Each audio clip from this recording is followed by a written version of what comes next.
The courtroom was silent, the air thick with tension. An elderly man, his clothes tattered and his hands trembling, stood before Judge Frank Caprio. The judge's warm eyes scanned the courtroom before turning to the man. "Sir," Judge Caprio began, his voice steady yet curious, "you're facing a $100,000 fine.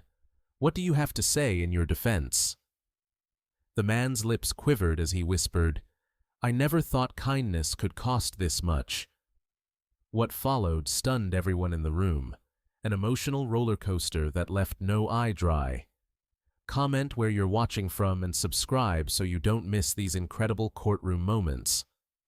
Judge Caprio leaned forward on his bench, his kind eyes sparkling with curiosity. His signature warmth filled the courtroom, immediately putting everyone at ease. The murmur of the audience hushed, and all attention turned to the man standing nervously before the bench. Judge Caprio clasped his hands together and tilted his head slightly, offering a welcoming smile. "What's your name, sir?" he asked gently, his voice steady and calm, a stark contrast to the tension hanging in the air. The man in the defendant's seat hesitated for a moment, adjusting the collar of his frayed jacket. His hands trembled slightly, a combination of nerves and the weight of the situation. He cleared his throat, his voice barely rising above a whisper as he answered, "David Tanner, Your Honor." He paused and added, almost as an afterthought, "But most folks just call me Tanner." A soft ripple of chuckles spread through the courtroom. It wasn't mocking. Rather, it was the audience's way of connecting with Tanner's unassuming demeanor. Even Judge Caprio chuckled softly, his smile broadening. "Well, Mr. Tanner," he began, emphasizing the formality with a playful tone. "Or Tanner, as you prefer, it's a pleasure to meet you. I have to say, I don't often get someone as well-traveled as you in my court." Tanner's lips curled into a faint smile, his face lighting up with a glimmer of pride. For a moment, the weight of his troubles seemed to lift, and his eyes sparkled with a trace of his adventurous spirit. "I've been to a lot of places, Your Honor. Some good, some not so good," he admitted, his voice steadying as he spoke. Judge Caprio leaned back in his chair, clearly intrigued. "I bet you've got some stories to tell," he mused. His words lingered in the air like an invitation, tempting Tanner to share more about his life. But Tanner only nodded, his smile fading slightly as he glanced around the courtroom. The judge picked up on the shift in Tanner's demeanor and decided to gently steer the conversation back to the matter at hand. "But let's focus on the story that brought you here today," he continued, his tone softening. "What's this I hear about a $100,000 fine?" The question hung in the air, and Tanner's expression darkened. His shoulders slumped under the weight of the accusation, and his gaze dropped to the polished wood of the defendant's table. "It's a misunderstanding, Your Honor," he said finally, his voice tinged with a mix of regret and determination. "I never meant to break the law. I just wanted to help." The courtroom seemed to collectively hold its breath. Tanner's words, simple yet heartfelt, resonated with everyone present. Judge Caprio's expression softened even further. He tilted his head slightly, studying the man before him with genuine curiosity and concern. "Help? That's a pretty big word, Tanner," the judge said, his voice gentle but probing. "Why don't you tell us what happened?" Tanner hesitated, his hands fidgeting with the hem of his jacket. He glanced briefly at the audience, their faces a mixture of curiosity and sympathy. Gathering his courage, he raised his head and met Judge Caprio's gaze. His voice, though still quiet, carried a newfound resolve as he began to speak. "It started a few months ago, Your Honor," he said. "I'd been traveling, like always, moving from place to place. You could say I'm not one to stay put for long." His lips twitched in a fleeting smile, but it quickly disappeared. But then I came across this little community on the outskirts of town. Folks there were struggling, you know? No jobs, no food, barely a roof over their heads. Tanner paused, his eyes clouding with the memory. I saw kids going to bed hungry, families losing everything they had. It reminded me of a time in my life when I didn't have much either. So, I decided to do something about it. Judge Caprio's gaze remained steady, his expression unreadable. He leaned forward slightly, his hands folded on the bench as he listened intently. "And what exactly did you do, Tanner?" he prompted gently. Tanner swallowed hard, his Adam's apple bobbing as he gathered his thoughts. "I started raising money, Your Honor," he explained. "I used whatever connections I had, reached out to people I'd met on my travels. Some were kind enough to pitch in, and we managed to pull together enough to buy food, blankets, even some toys for the kids." His voice broke slightly, but he pressed on. "It wasn't much, but it made a difference. For the first time in a long time, those folks had hope." They smiled again. "But—" Tanner's voice trailed off, and his hands clenched into fists at his sides. Judge Caprio's eyes narrowed slightly, his curiosity piqued. "But what, Tanner?" he asked softly. Tanner exhaled a shaky breath. "But then the authorities got involved. They said I didn't have the proper permits, that I'd violated some ordinance or another, and before I knew it, they slapped me with this fine. $100,000. He shook his head, his voice tinged with disbelief. "I don't even have $100 to my name, let alone 100,000. The courtroom was silent, save for the faint creak of the wooden benches as people shifted uncomfortably. Judge Caprio tapped his pen lightly against the bench, his thoughtful expression betraying no hint of judgment. "And that's why you're here today," he said finally, his voice even. "To explain how a man with nothing to his name ended up owing a small fortune in fines." Tanner nodded slowly. "Yes, Your Honor," he said, his voice barely audible. "I just wanted to help those people. I didn't think about the rules or the consequences. Maybe that was my mistake, but I swear, I never meant to do anything wrong." Judge Caprio leaned back in his chair, his gaze never leaving Tanner's face. The courtroom remained silent, the weight of Tanner's story settling heavily over everyone present. It was clear to all that this was not a case of malice or greed, but of a man driven by compassion and a desire to make a difference. "Well, Tanner," Judge Caprio said finally, his voice breaking the silence like a balm. "It sounds like you've been through quite the journey. Let's see if we can get to the bottom of this together." Judge Caprio adjusted his glasses, the subtle gesture signaling that he was ready to delve deeper into the matter. He turned his gaze toward the prosecutor, his tone measured and professional. "All right, counselor," he said. "Let's hear the charges against Mr. Tanner." The prosecutor, a middle-aged man with a stern demeanor, rose from his seat, clutching a stack of meticulously organized papers. Clearing his throat, he stepped forward. "Your Honor," he began, his voice steady and authoritative, "the defendant, Mr. Tanner, is charged with operating an unlicensed charity. Over the course of several months, he solicited and collected more than $100,000 from the public, ostensibly under the guise of helping the homeless. However, he failed to register his organization as required by state law, and as such, his actions constitute a violation of our charity regulations." The courtroom buzzed with murmurs. Spectators exchanged glances, their curiosity piqued by the sheer sum involved. Judge Caprio, unfazed by the reaction, held up a hand, and the room quickly fell silent. Turning his attention back to Tanner, the judge asked, "Mr. Tanner, is that true? Did you collect over $100,000 without registering your charity?"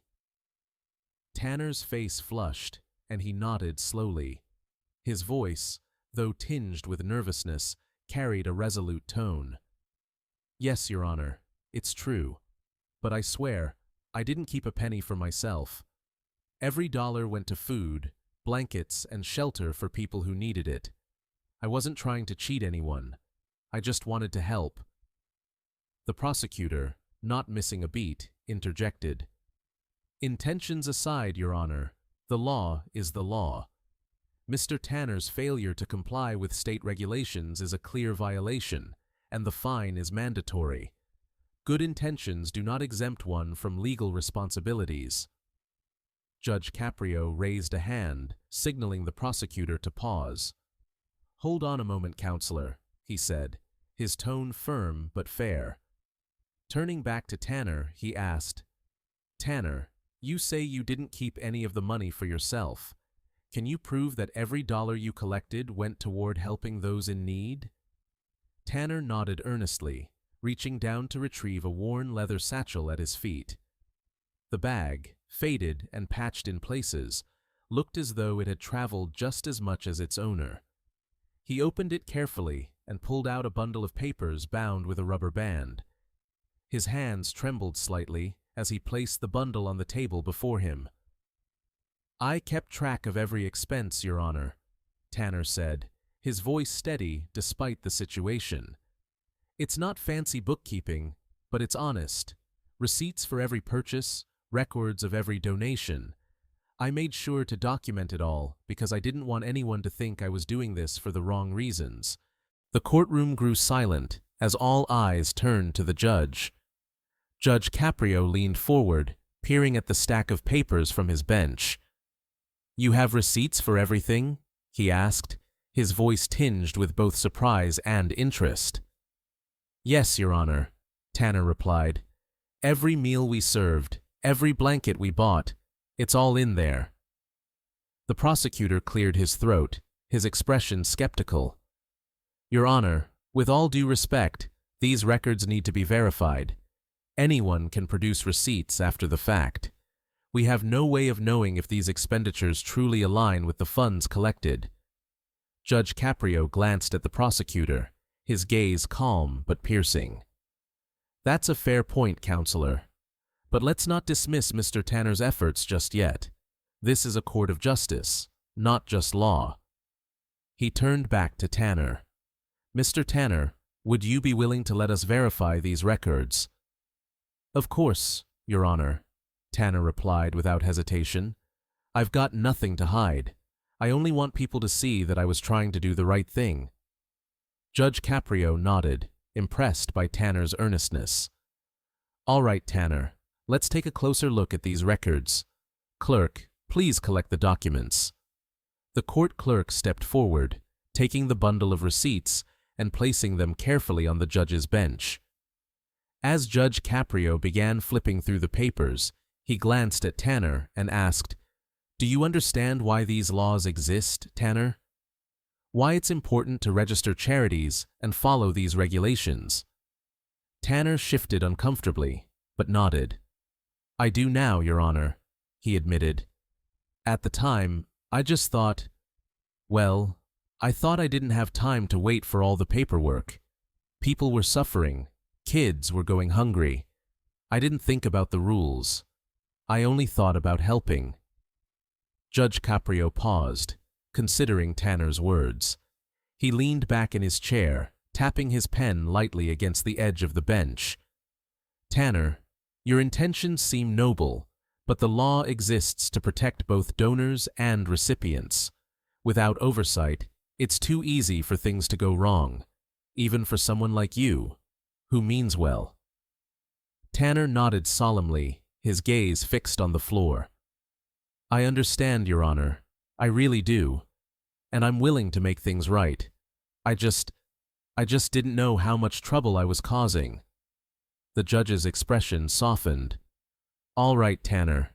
We'll give your records a thorough review. In the meantime, let's hear more about how this all started.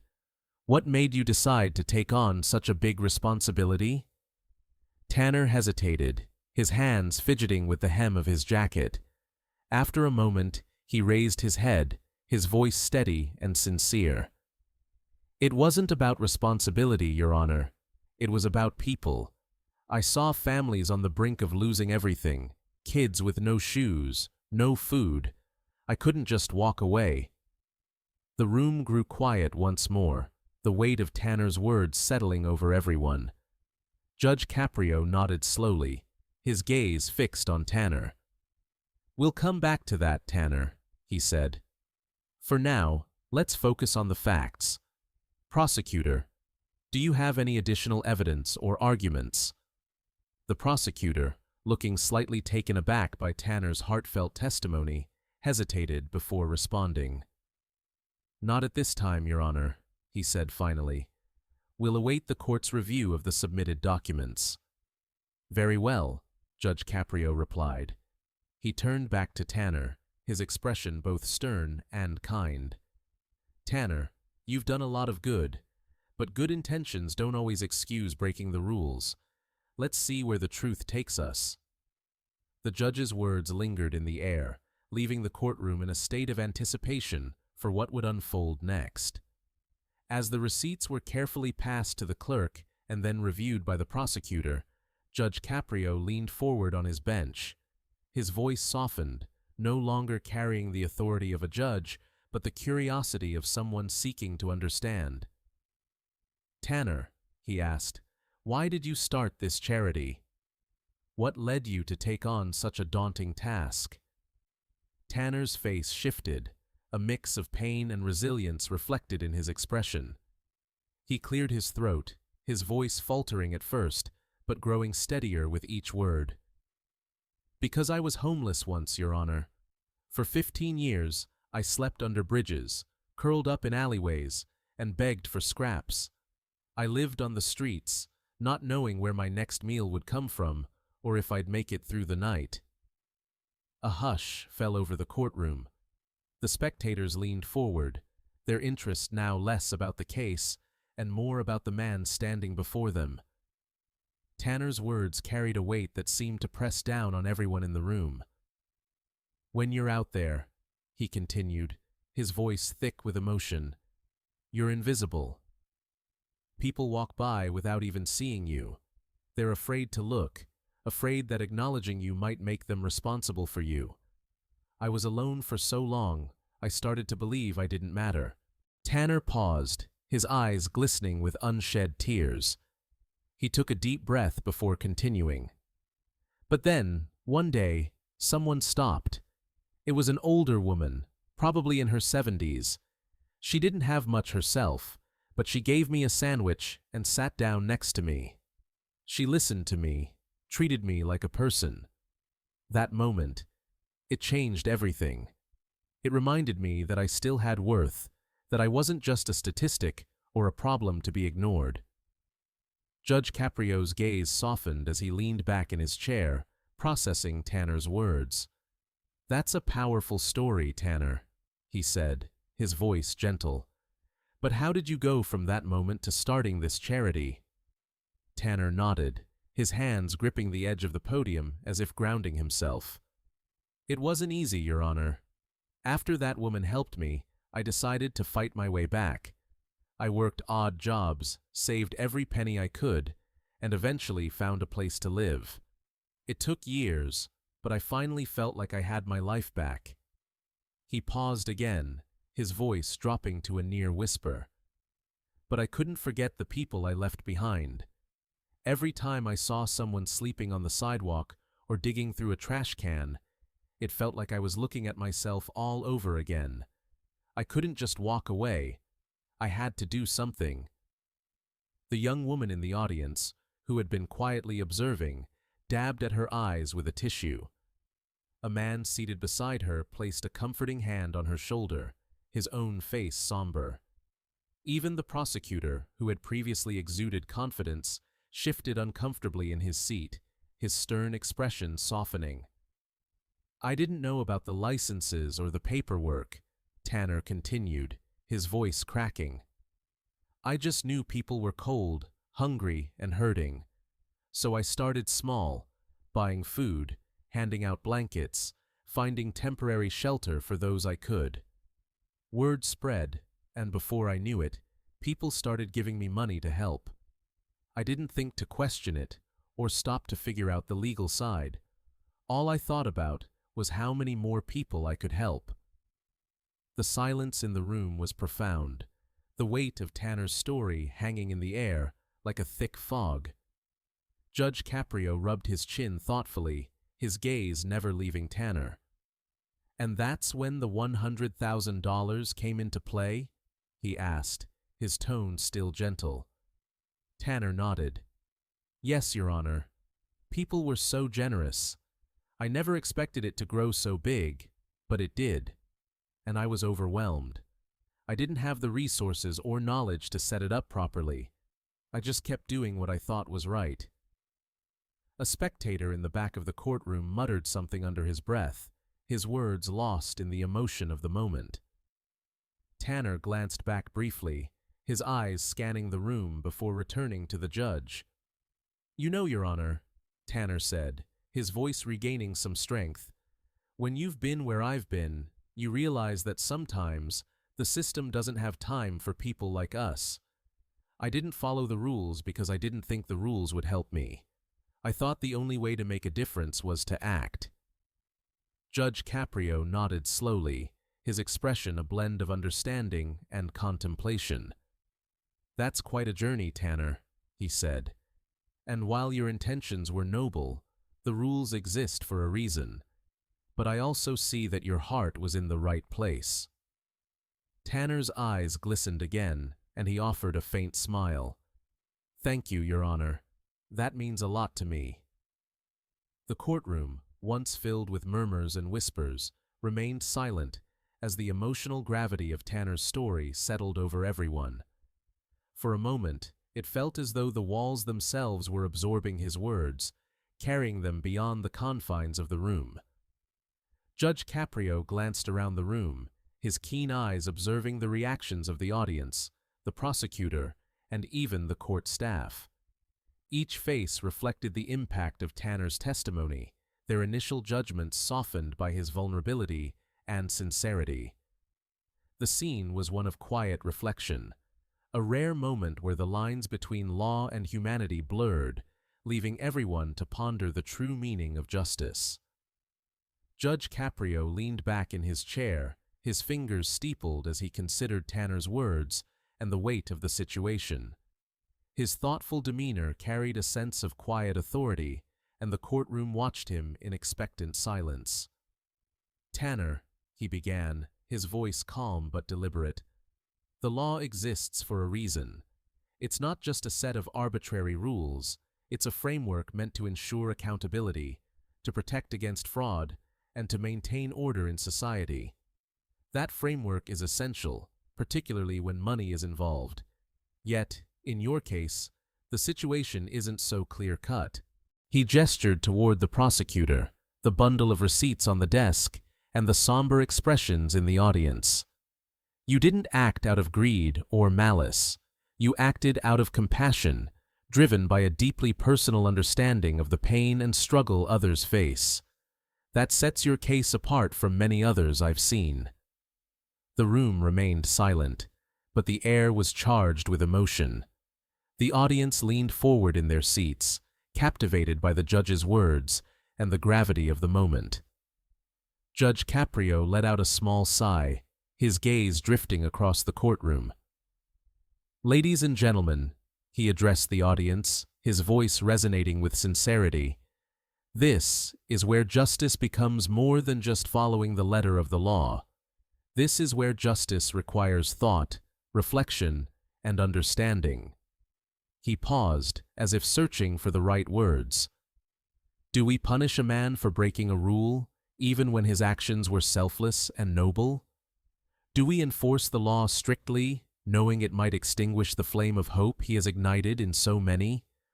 Or do we consider another path, one that upholds the principles of the law while recognizing the humanity behind his actions?" A ripple of murmurs spread through the room, a collective acknowledgement of the complexity of the situation. Even the prosecutor, who had been resolute in presenting the charges, seemed to soften, his expression contemplative. Judge Caprio turned his attention back to Tanner, his tone kind, yet firm. "Tanner, your actions remind us of something important, that the spirit of the law matters as much as its letter. But I need to think this through carefully. The decision I make here won't just affect you, it could set a precedent for others who might come before this court." Tanner nodded, his shoulders slightly hunched, but his eyes filled with hope. "I understand, Your Honor. Thank you for taking the time to consider my case." The judge leaned forward, his hands clasped together. "Tanner, let me ask you something. If given another chance, how would you do things differently?" Tanner hesitated, the question clearly weighing on him. "I'd learn about the rules, Your Honor. I'd make sure to follow the proper procedures. But I wouldn't stop helping people. I can't." Judge Caprio's lips curled into a faint smile, his expression one of admiration. "That's a good answer, Tanner. A very good answer." He turned his gaze back to the audience, addressing them with a tone that was both authoritative and reflective. "Justice isn't always black and white. It often exists in the gray spaces where laws intersect with human lives. Tanner's case is a perfect example of this. His actions technically violated the law, but his intent was pure and his impact profound." He paused, letting his words sink in before continuing. "I've always believed that a courtroom is not just a place for punishment, but a place for learning, growth, and, above all, compassion.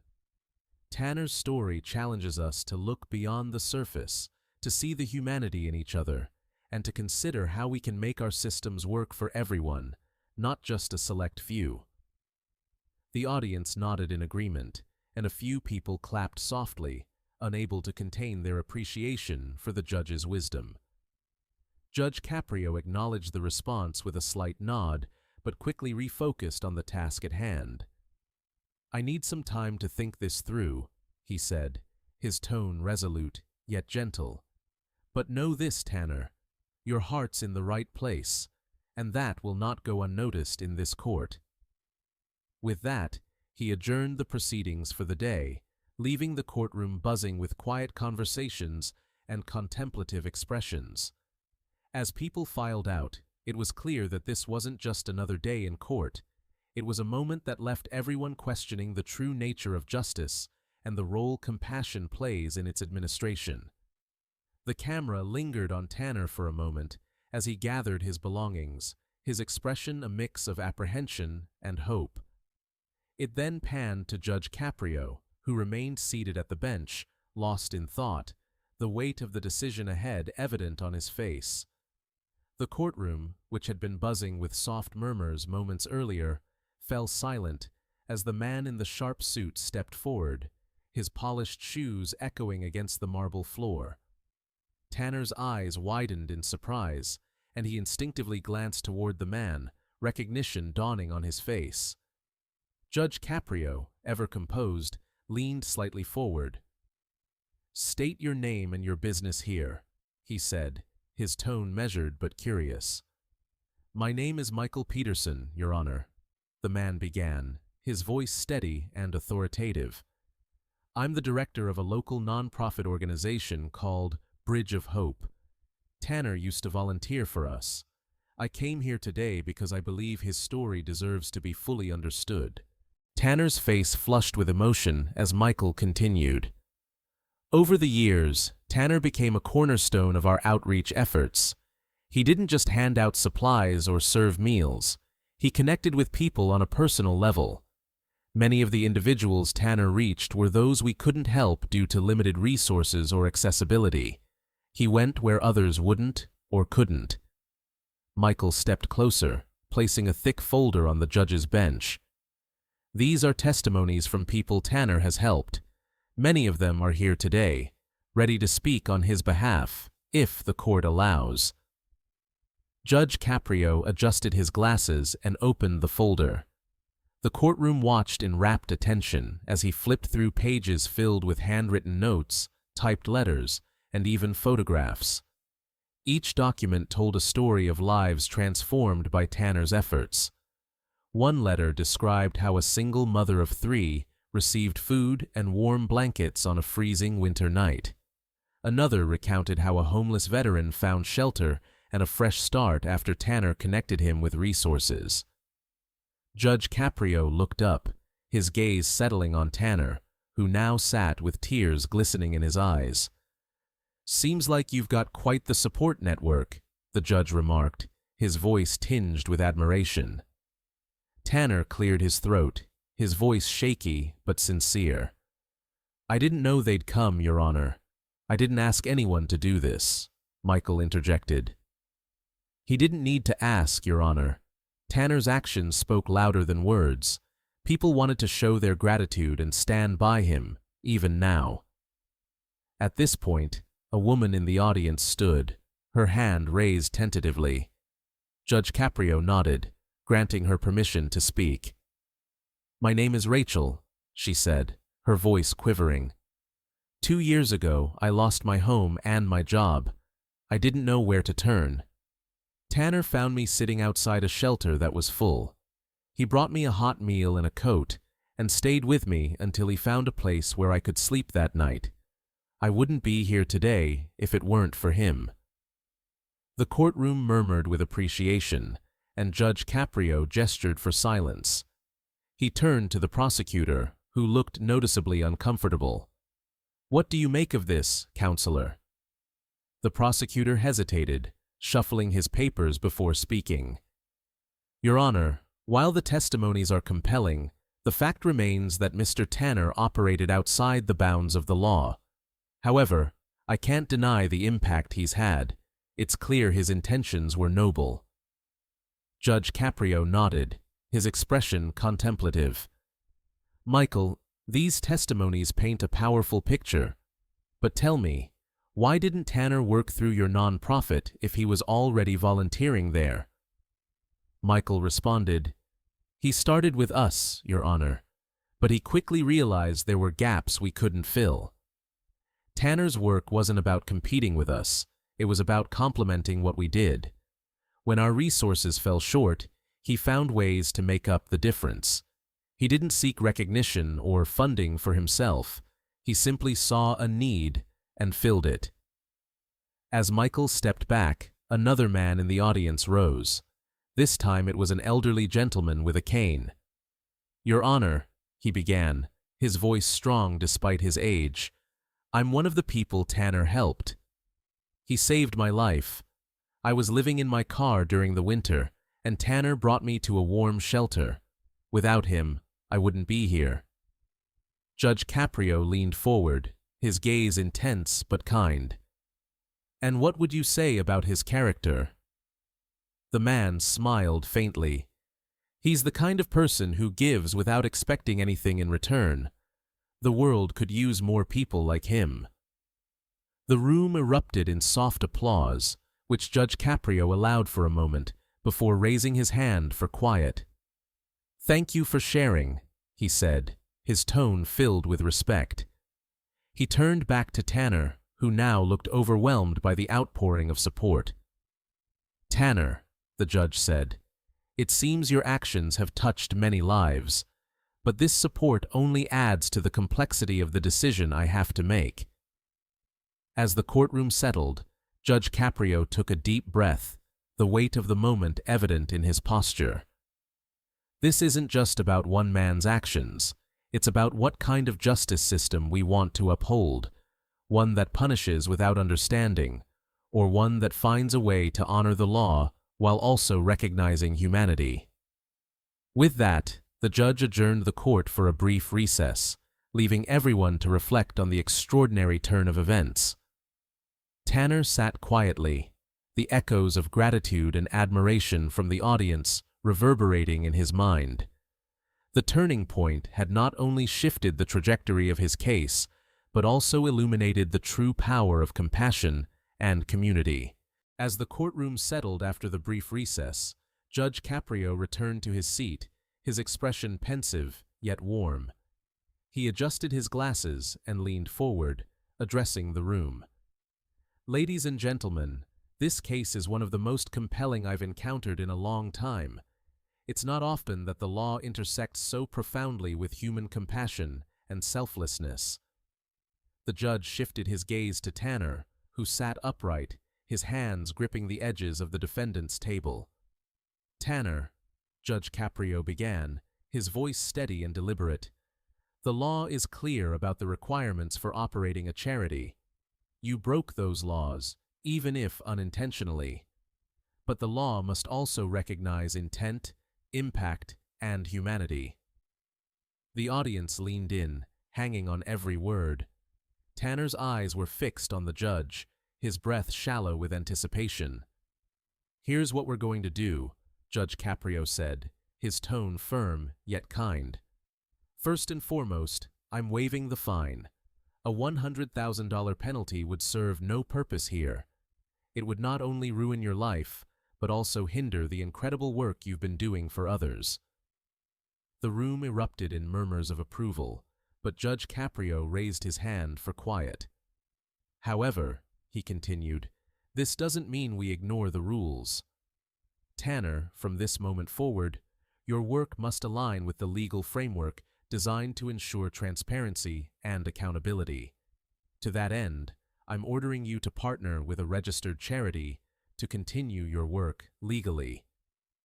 Tanner's brow furrowed, a mixture of relief and confusion evident on his face. Judge Caprio turned his attention to Michael Peterson, who had been sitting silently, observing. "Michael," the judge said, "can your organization assist Tanner in navigating the necessary processes and integrating his efforts with your own?" Michael stood, his posture confident. "Absolutely, Your Honor. We'd be honored to collaborate with Tanner.